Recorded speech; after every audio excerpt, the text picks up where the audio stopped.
And yet another tussle in store between Peter Haining, reigning lightweight single champion that we see there, and Niall O'Toole of Ireland in lane 4. These two have had so many strong battles over the years. Niall O'Toole, world champion in 91, but Haining champion in 93 and again at Indianapolis last year. And they're joined by Anders Brehms of Denmark on the far side in lane 1. Next to him, Marco Audisio from Italy, lane 2. Then Peter Haining and Niall O'Toole. Tomas Kacovsky of the Czech Republic in lane 5. And James Martinez of America on the near side, lane 6, nearest the camera. And we saw James Martinez from the US racing yesterday. I've certainly not seen him around much. I think it's pretty much his first season of international racing. It's a very tough event, the single sculls. It's tough not only physically, but it's tough mentally, and it often takes scullers a year or two to get into it. And certainly his performance yesterday was very encouraging for him. Hope he does well, and I hope he sticks at it. But certainly this is one of the very eagerly anticipated races of these championships. Peter Haining, 2 gold medals in this event, as you say, Robert, for the last 2 years, going for an unprecedented 3rd. Niall O'Toole, his great arch rival, great competitor himself. It's going to be a very tense struggle, I suspect. But we see in the early stages, Peter Haining taking an early lead. Shot there of Anders Brehms of Denmark, crossing lane 1, taking a glance across, trying to stay with the pace, but also trying to settle. Very difficult balance. At the moment, Peter Haining probably got a few feet over Martinez and Kacovsky in lanes 6 and 5. As the race starts to settle down and the scullers find their pace, Niall O'Toole in lane 4 next to Haining will be working very hard indeed to stay in contact through his early stages, but certainly there'll be no fuss, no bother at the moment. Peter's such a strong sculler. So through the 500-metre marker, Peter Haining in gold at the moment. Nothing to choose between lanes 5 and 6 for the silver, with Niall O'Toole, I think, just in bronze. In 4th, excuse me.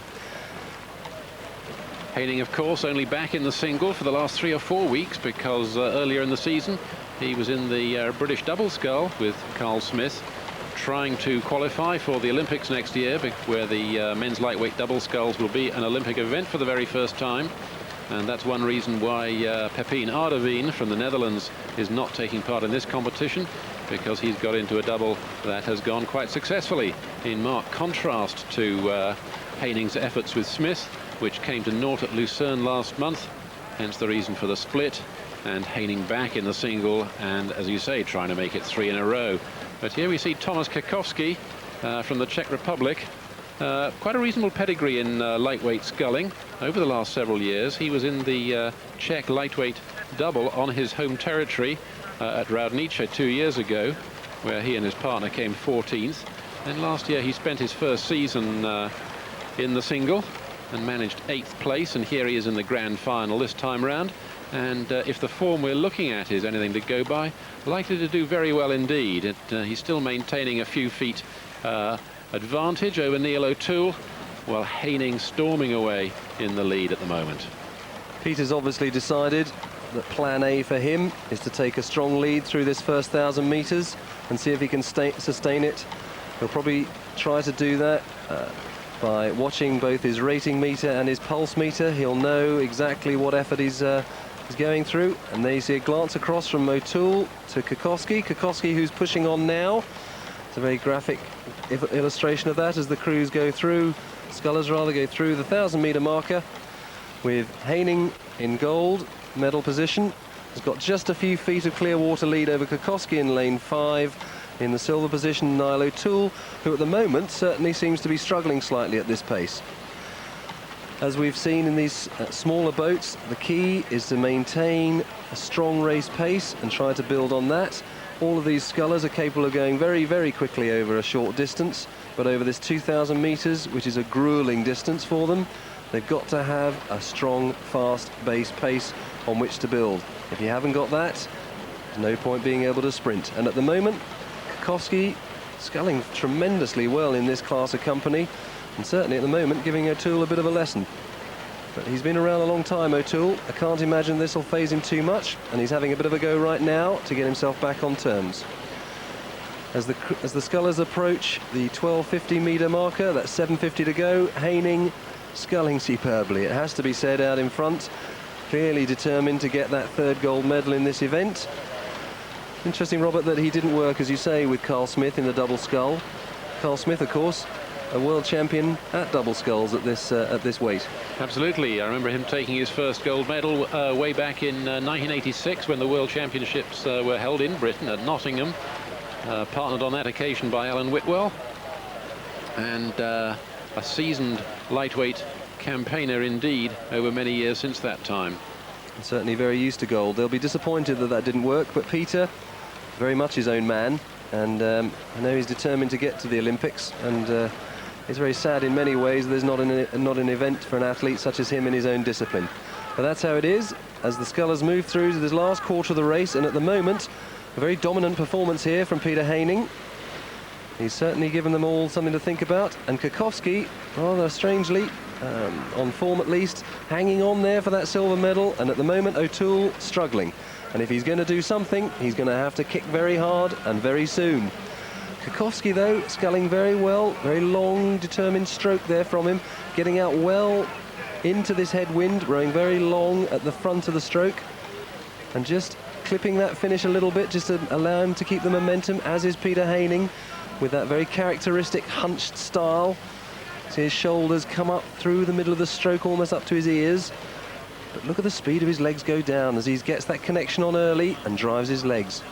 And look at Anders Brehms then from Denmark over on the far side. He's come up very strongly in the last 300 or 400 meters.